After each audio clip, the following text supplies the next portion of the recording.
are going to start with the new chapter of class 10th biology and the chapter name is heredity and evolution. ये एक बहुत ही interesting chapter है। इस chapter में हम heredity और इवोल्यूशन के बारे में पढ़ने वाले हैं।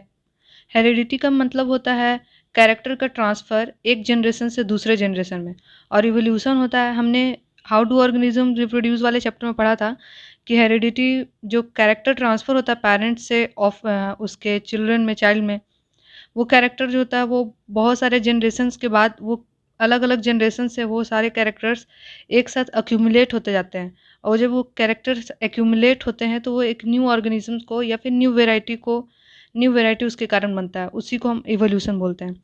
तो चलिए इस चैप्टर को हम पढ़ते हैं लाइन बाय लाइन और फिर इसे समझते हैं।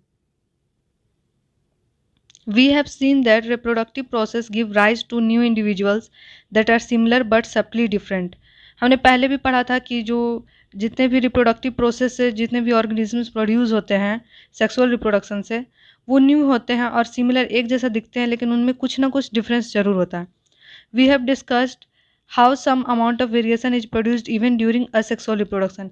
यहाँ तक कि असेक्सुअल रिप्रोडक्शन में भी वेरिएशंस कुछ ना कुछ हो जाते हैं इन्वायरमेंटल इफेक्ट के कारण या फिर, लेकिन सेक्सुअल रिप्रोडक्शन में जो होता है उसको कंपैरेटिवली ज़्यादा होता है उसमें variation. And the number of successful variations are maximized by the process of sexual reproduction.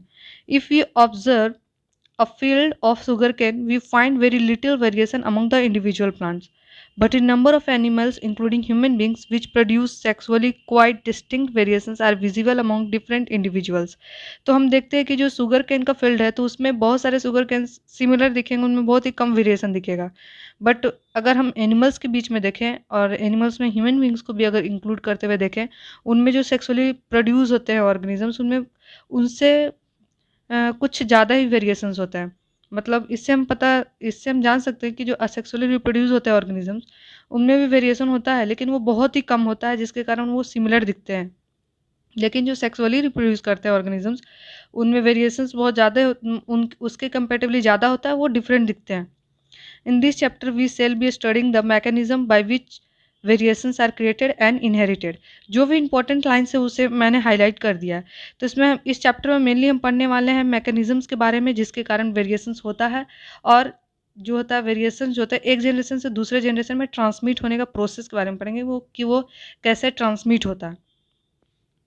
The long-term consequences of the accumulation of variations are also interesting point to be considered. We shall be studying this under evolution. जैसे मैंने पहले ही discuss किया कि जो हमारे variations जो accumulate हो जाते हैं एक ऑर्गेनिज्म से, बहुत ज़्यादा ही वेरिएशंस आ जाता है जनरेशन टू जनरेशन से ट्रांसमिट होते हुए अगर एक्यूमुलेट होते हैं, तो वो जो होता है एक्यूमुलेशंस के कारण एक न्यू ऑर्गेनिजम्स का जनरेशन होता है या फिर न्यू वेराइटी का, उससे हम एवोल्यूशन कहते हैं उस प्रोसेस को। तो इसमें हमारा पहला टॉपिक है accumulation of variation during reproduction. Inheritance from the previous generations provides both a common basic body design. Inheritance यहाँ जो word है इसका मीनिंग होता है कैरेक्टर का transfer from one generation to next generation or from parents to offspring. Inheritance from the previous generation provides both a common basic body design and subtle changes in it for the next generation. और जो inheritance जो होता है उसके कारण जो होता है नेक्स्ट जनरेशन में कुछ डिफरेंसेस आते हैं। Now think about what would happen when this new generation in its turn reproduces.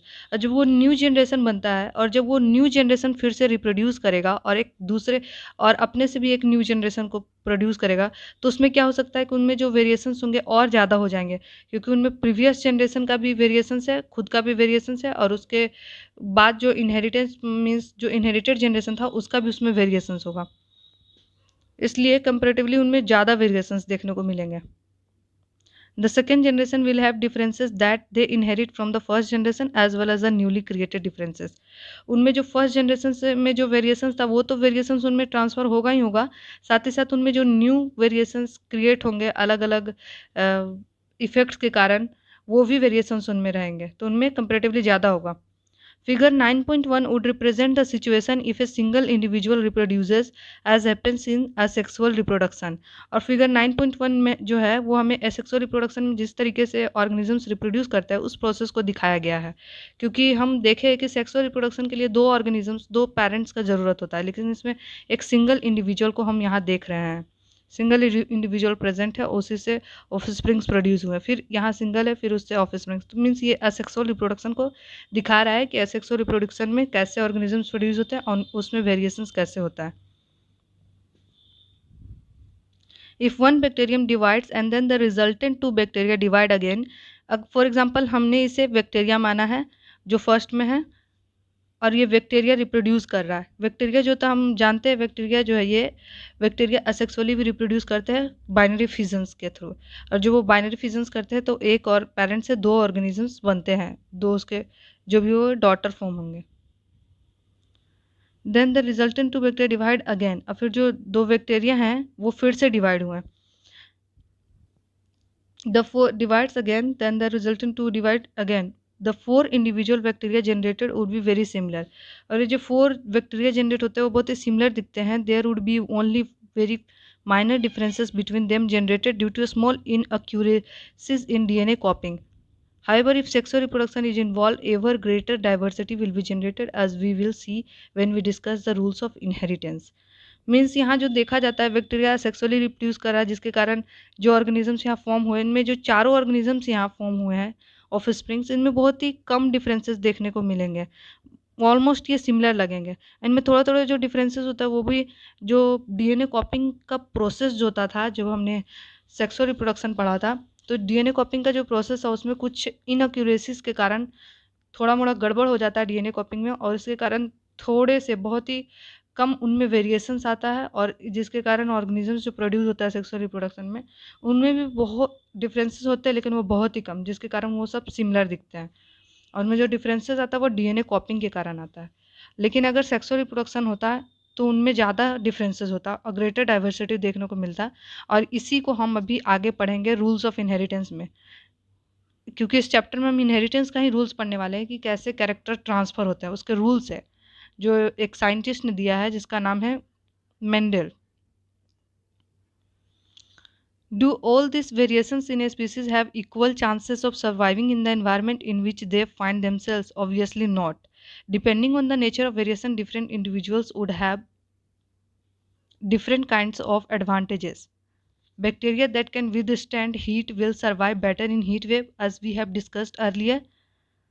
तो हम इसमें इस पैराग्राफ में ये लिखा हुआ है कि जैसे कि अगर किसी ऑर्गेनिजम्स में वेरिएशंस होते हैं तो उनको उनका सर्वाइवल का चांसेस इक्वल होते हैं, तो ये ऐसा नहीं होता कि उनका जो वेरिएशंस होता है जितने भी ऑर्गेनिजम्स में, उसका सर्वाइवल का चांसेस उस पर डिपेंड करता है कि उनका वेरिएशंस किस तरीके का हुआ है।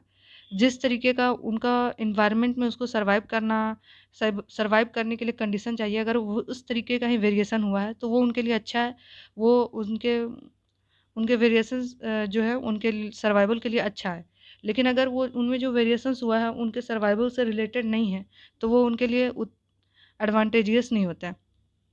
जैसे कि यहाँ दिया है, for example bacteria can withstand heat why survive better in heat wave. मतलब बैक्टीरिया जिसमें जो हीट की कंडीशन में अच्छे से सर्वाइव कर पाता है तो वो हीट वेव में सही से रह पाएगा क्योंकि उनमें वेरिएशंस ही ऐसा हुआ है जो हीट को टॉलरेट कर सके। Section of variants by environmental factors forms the basis for evolutionary process, as we will discuss in later sections. जो variants produce होते हैं environmental factors के कारण, वो उसके कारण ही evolutionary process हुए हैं और evolutions हुए हैं, जिसे हम अभी आगे के टॉपिक्स में पढ़ेंगे। तो नेक्स्ट जो टॉपिक है हमारा हेरिडिटी है, ये टॉपिक्स हम नेक्स्ट लेक्चर में कवर करेंगे। So thank you. अगर कोई डाउट हो तो आप कमेंट सेक्शंस में लिखिए एंड आई विल रिप्लाई।